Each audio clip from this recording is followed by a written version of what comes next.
అంటే జనరల్‌గా ఇప్పుడు చాలామంది అమ్మాయిలు నేను యాక్చువల్లీ ఇది ఫోర్త్ ఇంటర్వ్యూ అనుకుంటా. అంటే ఈ టైప్ ఆఫ్ డాన్సర్స్‌ని చేయడం. సో, ప్రతి ఒక్కరిలో కూడా ఒక పెయిన్ స్టోరీ కనిపిస్తుంది. ప్రతి ఒక్కరు కూడా జెన్యూనిటీ అనిపిస్తుంది. అంటే ప్రతి ఒక్కరు కూడా డబ్బు అవసరం వచ్చి ఎవరి సాయం అందక మన కాళ్ళ మీద మనం నిలబడాలనే దీంట్లోకి వస్తారా? అవును. ఖచ్చితంగా. ప్రతి ఒక్కరు డబ్బు కోసమే అంటే ఐ మీన్ కష్టపడి అవును. సంపాదించుకోవాలనేనా? అందుకోసమే. హ్మ్. ఇప్పుడు షాప్‌కెళ్తే మనకొచ్చే అమౌంట్ సరిపోదు. హ్మ్. అదే ఈవెంట్స్ ఒక మంత్లీలో ఒక 10 చేసుకున్నా చాలు మనకి. హ్మ్. అక్కడికి సెట్ అయిపోతుందనమాట. ఓకే. అందుకోసం ఇంక ఇది. ఏంటి ఎంతొస్తది? అంటే జనరల్‌గా ఇలాంటి స్టేజ్ డాన్స్‌లు అవి లక్షల్లో వస్తాయనేసి విన్నాను. లేదు. అంత రాదు. ఆ! 4, 6 అంతే. అంతే. అంతే. ఒక ఈవెంట్‌కి. అవును. మరెందుకు బయట టాక్ అంతుంది లక్షల్లో సంపాదిస్తారు అది లేదు. ఇది అని? లేదు. అస్సలు అంతొస్తే ఇలా ఎందుకుంటామండి. హ్మ్. అంత రాదు. తక్కువే. హ్మ్. ఇంకోటేంటంటే నేను చూసింది జనరల్‌గా స్టేజ్ మీద డాన్సులు చేస్తున్నప్పుడు కిందన ఉంటారు కొంతమంది జనాలు. So, audience. ఆడియన్స్. సో, వాళ్ళని ఐ మీన్ ఫోటోలు తీయడం గాని, లేకపోతే ఏమైనా చేతులు గాని పట్టుకొని లాగడం గాని, ఏదో కొంచెం వల్గర్‌గా కొంతమంది ఉంటారు. అందరూ కాదు కొంతమంది ఉంటారు. అవును. ఖచ్చితంగా సో, ఉంటారు. అలాంటివి చూస్తారా మీరు? ఖచ్చితంగా. హ్మ్. ఉంటారు చాలా మంది. ప్రతి ఈవెంట్‌లో ఉంటారు. ఒక హ్మ్. ఈవెంట్ అని కాదు. అలా చాలా మంది డాన్స్‌లు ఏస్తా, హ్మ్. వల్గర్‌గా చేస్తారు ఖచ్చితంగా హ్మ్. అమ్మాయిలతో. మరి ఎలా ఇవన్నీ మీరెలా ఫేస్ చేసి ఎళ్తారు ముందుకి? నేనైతే స్టార్టింగ్‌లో అలా వచ్చింది నాకు కూడా. హ్మ్. చేతులు వేయడం. అప్పటి నుంచి ఎవరైనా ఆడియన్స్ డాన్స్ ఏస్తా ఉన్నా వేయమన్నా వేయను. హ్మ్. స్టేజ్ దిగైనా ఎళ్ళిపోతా గానీ హ్మ్. వాళ్ళతో చేయననమాట. సో, అంటే ఇంకోటేంటంటే ఇప్పుడు నువ్వు చేస్తుంది డాన్సే అయినా వాళ్ళు చూసే చూపు మాత్రం వేరేలాగే ఉంటాయి. అవును. ఎందుకంటే ఖచ్చితంగా. అక్కడున్న ఆ సినారియో అలాంటిది. అవును. సో, వాళ్ళు చూసే చూపులు అలా ఉంటాయి. అండ్ అక్కడ చాలామంది డ్రింక్ చేసినోళ్ళు గాని, ఇంకోరు గాని ఉంటారనమాట. సో, ఖచ్చితంగా. ఇలాంటి వాళ్ళ నుండి ప్రాబ్లమ్స్ ఏమి ఉండదా? గొడవలు కూడా అయితాయి ఒక్కోసారి. ఆ! ఇప్పుడు ఆడియన్స్ కింద ఉంటారు కదా! వాళ్ళు ఎట్లా అంటే బ్యాడ్ వర్డ్స్ మాట్లాడతారు. అప్పుడు ఖచ్చితంగా గొడవలైతాయి. హ్మ్. ఇక్కడ మా బాయ్స్ ఉంటారు కదా! వాళ్ళు ఖచ్చితంగా వాళ్ళకి గొడవలైతాయి. హ్మ్. ఈవెంట్ మధ్యలో ఆగిపోవడం హ్మ్. ఇలా కూడా జరుగుతుంది. సో, జనరల్‌గా అంటే మీరు ఎక్కడెక్కడికో ఈవెంట్స్‌కెళ్తారు కదా! లోకల్‌లో ఉంటారు కదా మరి. లోకల్ వెళ్తానే గొడవలు ఆడితే మనకే ఆహా! ప్రాబ్లమ్స్ అని ఉండదు. ఇంతవరకు అట్లేమండి రాలేదు. హ్మ్. అందరూ బానే రిసీవ్ చేసుకుంటారండి అయితే. హ్మ్. ఇంతవరకు లోకల్ ఏ గొడవలు లేవు మాకైతే. ఓకే. ఇంకోటేంటంటే జనరల్‌గా అంటే కొంతమంది ఉన్న టాక్ ఏంటంటే ఇలా ఎళ్ళే వాళ్ళకి అమ్మాయిలకి అక్కడ కొంతమంది కొన్ని కొన్ని ఆఫర్స్ చేస్తారు. సో, ఇలా అడగడాలు ఉంటాయని విన్నాం. సో, అది నిజమేనా? నాకైతే ఇంతవరకు అట్లాంటివి ఏం రాలేదు. హ్మ్. ఉన్నాయి కొన్నేమో ఉన్నాయి. హ్మ్. కొంతమంది ఉన్నారు కాబట్టి అలా అడుగుతారు ఖచ్చితంగా. హ్మ్. మాకైతే ఇంతవరకు అలాంటివి ఏం రాలేదు. హ్మ్. అంటే చాలామంది ఇలాంటివి ఉన్నాయి ఫేస్ చేస్తారు. కొంతమంది అయితే అక్కడి నుండి వెళ్ళిపోతారు. దానికి ఆన్సర్ చెప్పకుండా వెళ్ళిపోతారు. అవును. కొంతమంది ఖచ్చితంగా. దాన్ని రిసీవ్ చేసుకొని వెళ్తుంటారు అని అంటారనమాట. అవును. సో, అంటే ఖచ్చితంగా. స్టార్టింగ్ ఇప్పుడేంటంటే మనం ఒక ఈవెంట్ బుక్ చేసుకున్నామంటే ఒక నలుగురు, ఐదుగురు అమ్మాయిలొచ్చినప్పుడు అందరి కళ్ళు ఒకలాగా ఉండవు కదా! ఒక్కొక్కరు ఒకలా అవును. చేస్తారు. సో, అలాంటివైతే ఆఫర్‌లు పెడతారు కదా! వస్తాయి. కొంతమందికొస్తాయి. నాకైతే హ్మ్. ఇంతవరకు అలాంటివి ఏం రాలేదు. హ్మ్. ఎళ్తాను ఈవెంట్ చేసుకొని సో, వచ్చేస్తాను. ఇప్పటివరకైతే నువ్వు సేఫ్. సేఫ్. అంటే ఎవరితో ఎక్కువ మాట్లాడను కదా! ఎందుకు? ఎళ్ళానా, హ్మ్. ఈవెంట్ చేసుకున్నాను, వచ్చేసాను అంతే. ఎందుకు మాట్లాడవు? అంటే మాట్లాడితే ఏమైనా అవుతాయనా? అట్లని కొద్దిగా భయమనమాట. నీకా? ఎవరే ఆ! నీకు భయమా? అంటే ఎవరు ఎలా ఈ ఉంటారో కటౌట్‌కి నువ్వు అక్కడ ఉన్నదానికి ఇక్కడ భయం అంటుంటే అసలు నమ్మలేకపోతాను. నిజంగా అసలు ఎవరితో మా టీమ్ మెంబర్స్‌తో తప్ప నేను బయట టీమ్‌కెళ్ళినప్పుడు అసలు హ్మ్. ఎవరితో మాట్లాడను. ఎందుకని? సైలెంట్. స్టేజ్ మీద కూడా అంతే. ఏదో డబుల్‌గా ఉంది. అంటే స్టెబుల్‌గా చెప్తున్నావా? నిజంగానే నిజంగానే. చెప్తున్నావా? మా టీమ్‌లో మాత్రం నేను బాగా ఆడుకుంటా, హ్మ్. ఎగురుతా స్టేజ్ మీద.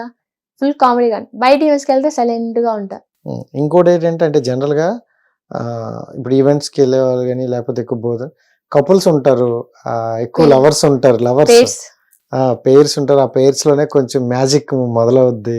అవును. లవర్స్‌గా మారుతారు. కొంతమంది పెళ్లి చేసుకొని ఎళ్తారు. కొంతమంది విడిపోయి ఇంకో దగ్గరికి ఎళ్తారంటారు. సో, మీ దాంట్లో మీకు పెయిర్ ఎవరు? మీ దాంట్లో పెయిర్ ఎవరెవరున్నారు? దాంట్లో అయితే నాకెవరు పేరు లేరు. ఆ! మా టీమ్‌లో పెయిర్స్ ఉన్నారు. ఆ! మీ దాంట్లో ఉన్నారు. ఉన్నారు. నీకు లేరు. నాకు అది లేరు. మీరు నమ్మాలి. నిజంగా లేరు. నేను నార్మల్‌గా ఎళ్తాను చేసుకుంటాను. బాయ్స్ అందరితో వేసాను డాన్స్. హ్మ్. పెయిర్స్ ఎవరు లేరనమాట. ఆల్రెడీ అందరూ పెయిర్స్ ఉన్నారు. మనం హ్మ్. ఎవరికి పెయిర్‌గా అవుతాం? ఎవరికి ఎళ్ళలేదు కదా! ఓకే. అంతే. సో, ఇప్పుడు చెప్పు ఆ లవ్ ప్రపోజల్ ఏటొచ్చాయా? కాలేజ్‌లో వచ్చాయి. హ్మ్. ఇప్పుడు అప్పటికన్నా ఇప్పుడే బాగున్నావు కదా! అంటే అప్పుడు వచ్చే ఇప్పుడు రాలేదు. ఇన్స్టాలో వస్తా ఉంటాయి. ఇన్స్టాలో చూస్తున్న కొద్దీ అంటే మంత్లీ ఏదో మంత్లీ ప్యాకేజ్ పెరుగుతున్నట్టు నీ అందం కూడా పెరుగుతూ వస్తుంది. అబ్బా. సో అంటే ఇప్పుడే ఎక్కువ ప్రపోజల్ వచ్చి ఉంటాయేమో అని. అంటే ఇన్స్టాలో చాలా వచ్చాయి. ఉమ్. ఏం చేసావు? సరే, ఎలా రిప్లై ఇచ్చావు? ఎలా ఇయ్యను చూసి వదిలేసాను అంతేనా? అంతే. పాపం ఎంత ఫీల్ అవుతారు తెలుసా? పర్లేదు. ఎందుకని అంత కఠినంగా నిర్ణయాలు తీసుకున్నావు? అలా ఏం లేదు, క్యాజువల్ గా ఉమ్. ఎందుకులే అని ఇప్పుడే ఇంకా అది నాకైతే ఒకటి తెలిసింది, అది నిజమా కాదో కానీ మరి నేను అడిగేస్తా, అడగొచ్చా? అడగను. అంటే ఈ లవ్ అనేది పక్కన పెడితే నీకు ఆల్రెడీ మ్యారేజ్ అయిపోయింది, సో డివోర్స్ అయ్యే అని విన్నా, అవునా కాదు? అవును నిజం. నిజమేనా? నిజమే. నేనైతే నాకు ఇన్ఫర్మేషన్ వచ్చింది కరెక్టే అయితే. సో ఏంటి అంటే నీకు చూస్తే 20 years, అవును. సో 20 yearsకి పెళ్ళి అయిపోయి డివోర్స్ కూడా. డివోర్స్ కూడా. ఎందుకు అలా జరిగింది? ఏంటి అసలు? డాడీ చనిపోయాక చేశారనమాట నాకు. డాడీ ఇయరే కదా చనిపోయారు? డాడీ డెత్ అయిపోయినాక 10 days కి మ్యారేజ్ చేశాను. 10 daysకి మ్యారేజా? 10 days 11 daysకే 12 daysకి కార్యం ఉంటది కదండి. అది అయిపోయింది. మరుసటి రోజు వాళ్ళు ముందే మాట్లాడుకున్నారు వాళ్ళు. నాకైతే ఇష్టం లేదు, చెప్పాను నేను చేసుకోనని చెప్పి. అప్పటికి మా అన్న వచ్చారు, ఈవెంట్స్ లో అన్న వచ్చి మాట్లాడారు. అది ఇదని మాట్లాడితే సరే చేసుకోమని చెప్పారు. మళ్ళీ ఇంటికి వచ్చారు, మళ్ళీ మాట్లాడారు, చేశారు. ఇలా చేసుకుంటే సర్లే ఒక 5 months 6 months టైం ఇస్తాం, తర్వాత చేసుకుందాం అని చెప్పారు. ఒకరోజు ఈవెంట్కి వెళ్ళొచ్చా, అంతే నైట్ వచ్చా. సడన్ గా రేపు మార్నింగ్ మ్యారేజ్ అని చెప్పారు. నేనే షాక్. నైట్ ఈవెంట్ చేసుకుని మార్నింగ్ పెళ్ళే? నైట్ ఈవెంట్ చేసుకొచ్చా, 11-1 ఏమో అవుతుంది ఆ టైంలో. ఆ టైంలో చెప్పింది మమ్మీ నీకు మ్యారేజ్ అని. ఏం చేయాలో తెలియదు, ఎక్కడికి వెళ్ళాలో కూడా తెలియదు. ఇంకా సరే అని చెప్పి చేసుకుందాం. నువ్వు ఒప్పేసుకున్నావు? అంటే మమ్మీ అంటే అడగలేదా పెళ్లి కొడుకు ఎవరు ఏంటి ఏం చేస్తుంటారని? అంటే ముందు నుంచి టాపిక్ మాట్లాడుతున్నారు. నేను వద్దు అది అని చెప్తున్నాను. అబ్బాయి కోయిట్ చెప్తూ ఉన్నా కానీ కోవిడ్ లో ఉంటారా? అబ్బాయి కోయిట్. ఓకే. మొత్తం వాళ్ళ రిలేటివ్స్ అందరూ కోయిట్ లో ఉంటారు. వాళ్ళ మమ్మీ వాళ్ళ డాడీ ఇక్కడ ఉంటారు అంతే. ఇంకా చెప్తూ ఉన్నా సర్లే ఇంకా మమ్మీ చేసుకోలేదంటే నేను చనిపోతా అలా బెదిరించింది అనమాట మమ్మీ గారు. ఇంకా ఆమె కోసం సర్లే అని ఒప్పుకున్నా. డాడీ చనిపోయిన 10 daysకే మళ్ళీ పెళ్లి దానికంటే? అంటే వాళ్ళు అమ్మాయి ఒకటే కదా, ఈవెంట్స్ ఎలా వెళ్తుంది, మేము ఉన్నాం కదా, మేము చూసుకుంటాం, ఫైనాన్షియల్ గా కూడా మేము చూసుకుంటాం. అచ్చా, పెళ్లి కొడుకు వల్ల అలా చెప్పారనమాట. అబ్బాయిని మేము చూడలేదు, మమ్మీ చూడలేదు, ఎవరు చూడలేదు. వాళ్ళ బ్రదర్ ని వాళ్ళ తమ్ముడిని అంతవరకే మేము చూస్తుంది. ఇంకా వాళ్ళు అట్లా మాట్లాడితే సర్లే ఎప్పుడైనా వెళ్ళాల్సిందే కదా ఒక ఇంటికి అని చెప్పి మమ్మీ మ్యారేజ్ చేసేసింది. తర్వాత తెలిసింది వాళ్ళంతా సైకో అని, అబ్బాయి వాళ్ళు. సరే పెళ్లి 10 days, డాడీ గారు చనిపోయిన 10 days పెళ్లి అయిపోయింది. పెళ్లి అయిపోయిన 2 monthsకే మళ్ళీ డివోర్స్ అంట. 2 months కూడా కాదు, ఇంకా తక్కువే, ఒక 15 days. 15 ఎక్కువ లేదు నిజంగా. 15 రోజులు. ఏం జరుగుతుంది చారి గారు అసలు? వాళ్ళ ఇంట్లో ఉండింది నేను ఒక 10 days ఉన్నా, మళ్ళీ మా ఇంటికి వచ్చేసాను. ఎందుకు ఆ షార్ట్ పీరియడ్ లో ఏం జరిగింది? ఆ 10 days లో ఏం జరిగింది? అంటే ఒక వ్యక్తి లైఫ్ పార్ట్నర్ గా ఎంచుకున్న తర్వాత ఎలా ఉన్నా వాళ్ళతోనే ఉంటారు. విడిపోవాల్సి వచ్చిందంటే పెద్ద రీజన్ ఉంటేనే విడిపోతారు అనమాట. ఏంటి ఆ 10 days లో ఏంటి అంత రీజన్స్? చెప్పుకోలేను, చాలా పెద్దవి ఉన్నాయి. అంటే మమ్మీతో మాట్లాడకూడదు, మమ్మీ రానికూడదు. అంటే వాళ్ళకి స్టార్టింగే తెలుసు మమ్మీ ముస్లిం అని. తర్వాత చెప్తున్నారు మ్యారేజ్ అయినాక మీ మమ్మీ ముస్లిం అని నాకు తెలియదు, అయితే మీ మమ్మీ రాకూడదు. మా అత్త కూడా అన్నావు ముస్లిమ్స్ వాళ్ళని తీసుకొచ్చి ఇంటి కోడలు చేశారా, అలా సూటుపుటు మాటలు. మమ్మీ కాల్ చేసిన ఎందుకు చేస్తుంది, మేము మమ్మీ అసలు మీ ఇంటికి రాకూడదు, అక్కడికి రాకూడదు, నేను అక్కడికి వెళ్ళకూడదు, రిలేటివ్స్ తో ఎవరితో టచ్ లో ఉండకూడదు, అక్కడే ఉండాలంట. అలా చాలా జరిగాయి, గొడవలు చాలా అయ్యాయి. అందువల్ల నా వల్ల 10 days లోనే నా వల్ల కాదు మమ్మీ, నేను అసలు ఉన్నాను అని చెప్పి వచ్చాక కూడా అవుతుంటే ఇలా కాదని చెప్పి పోలీస్ స్టేషన్కి వెళ్ళి కేసు పెట్టాను అన్నమాట. నువ్వే?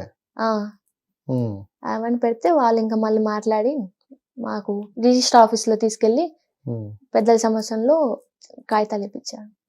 అక్కడే తేలిపోయింది. అక్కడే. సో అందుకే పెద్ద ప్రాసెస్ లేదు. కోర్టు అంటే కొంచెం ఇప్పటికి తిరుగుతుంది. ఇప్పటికి తిరుగుతూ ఉన్నాను. అక్కడికి వెళ్ళాం కాబట్టి కొద్దిగా తొందరగా అయిపోయింది అనమాట. Okay okay. సో మమ్మీ అప్పుడు ఒప్పుకుందా? అంటే ఏమైనా చెప్పిందా ఇప్పుడే ఎందుకు ఆలోచించు ఇలా ఏమైనా లేదు నీ ఇష్టం నీకు ఎలా అనిపిస్తే అలా చేసాను. 15 రోజులకే విడిపోతానంటే ఇష్టమని ఓకే అని చెప్తారా?